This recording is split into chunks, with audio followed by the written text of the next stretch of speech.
So my topic is Procalcitonin-Guided use of antibiotics for lower respiratory tract infection. My information: I'm Giancarlo Mori Zambrano. I'm a medicine student. I study in Universidad Católica Santiago de Guayaquil. Facebook Giancarlo Mori y Twitter Giancarlo Mori C. I live in Guayaquil, Ecuador.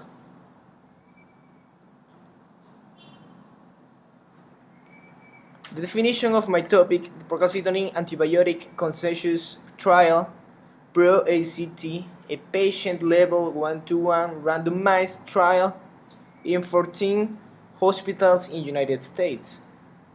The trial provides guidance for clinicians about national clinical practice recommendations for the treatment of lower respiratory tract infections and the interpretations of procalcitonin assays. The first video is now playing.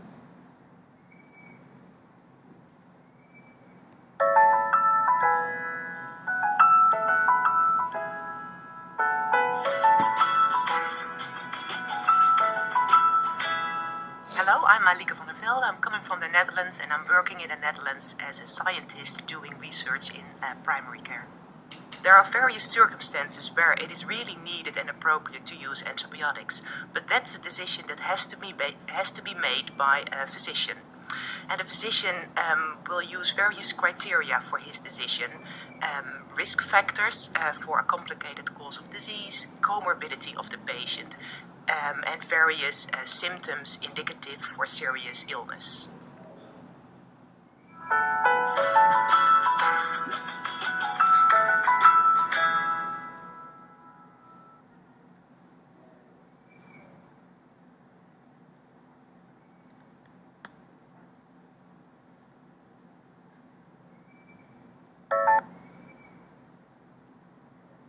Applications in medicine. They measured procalcitonin using a rapid assay with an analytic range of 0.05 to 200 UG per liter.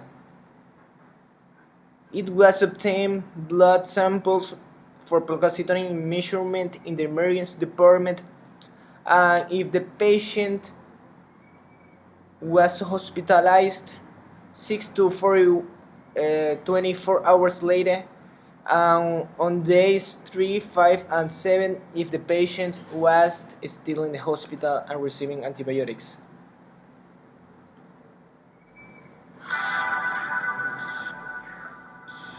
Respiratory tract infections, or RTI, are distinguished based upon their localization. URTI for upper respiratory tract infections. LRTI for lower respiratory tract infections. URTI cause essentially moderate but painful symptoms: otitis, rhinosinusitis, tonsillitis, laryngitis, epiglottitis, pharyngitis. LRTI are often more severe: bronchitis, pneumonia, and acute exacerbations in COPD. Often a latent disease, tuberculosis caused by Mycobacterium tuberculosis, can develop in an immunodeficient population.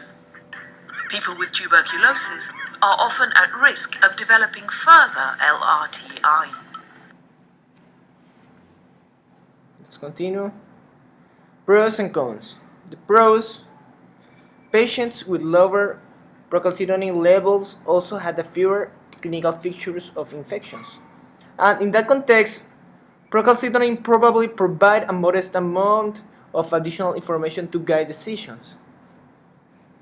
Cons: the trial did not achieve follow-up for all patients in our trial, but our results were robust to complete case and missed not at random sensitivity analysis.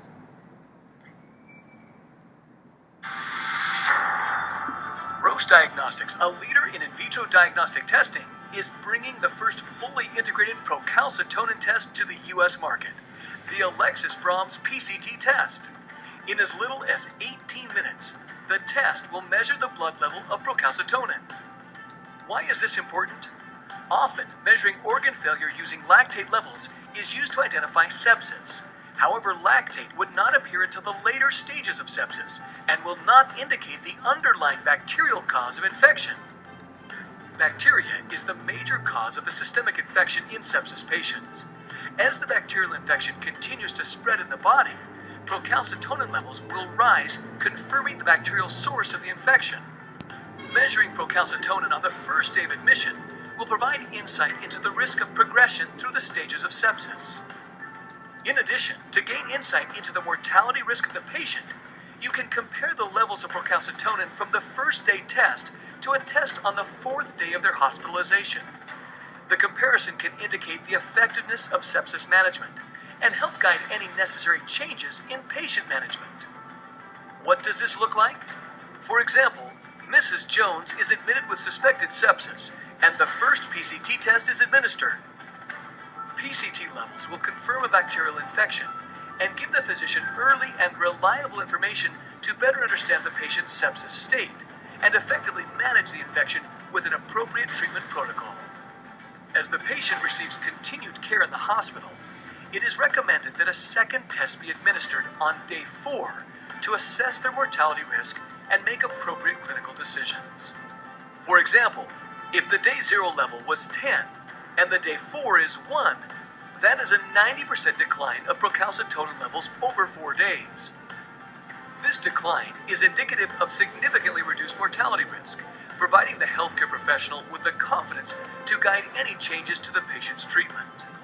For example, with reduced mortality risk, Mrs. Jones could now be moved from a critical care setting to a general ward, possibly resulting in better patient management and significant cost savings. Alternatively, based on declining PCT levels, the healthcare professional could safely de-escalate the antibiotic treatment, resulting in appropriate usage of antibiotics and preventing potentially adverse outcomes. As a healthcare professional or laboratorian, wouldn't you want to communicate a more accurate prognosis to your patients? And wouldn't you want a faster way of knowing the risk of sepsis in your patient so you can confidently make timely management choices? Because even a correct decision is wrong when it is too late. With the Roche Alexis Brahms PCT test, it's time to win the fight against sepsis. Contact your Roche representative. Issue applied in Ecuador. A lack of knowledge about the prescribing practices used by individual physicians limits the insights we can make.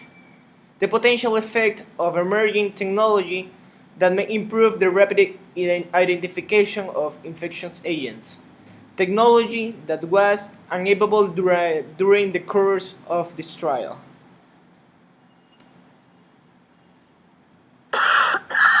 When you have a respiratory illness, you might think, well, I've got a bad cold, I'll get over it. But Dr. Vanden Abide says sometimes you don't get better. If somebody's coughing up a lot of stuff, may just be the tail end of a cold, but if it doesn't go away, it may be a pneumonia. Pneumonia, a lung infection, comes in 2 forms: bacterial, which can often be treated with antibiotics, and viral, which can't.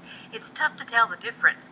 Both can cause symptoms that include fever, cough, shortness of breath, and both make you feel run down. The strain called walking pneumonia causes similar symptoms, but you're still able to push through the day. That's caused by a very specific bacteria. It is treatable. Doctors diagnose pneumonia by lab tests and chest x-rays. The pneumonia vaccine helps protect you against certain strains. For the Mayo Clinic News Network, I'm Vivian Williams.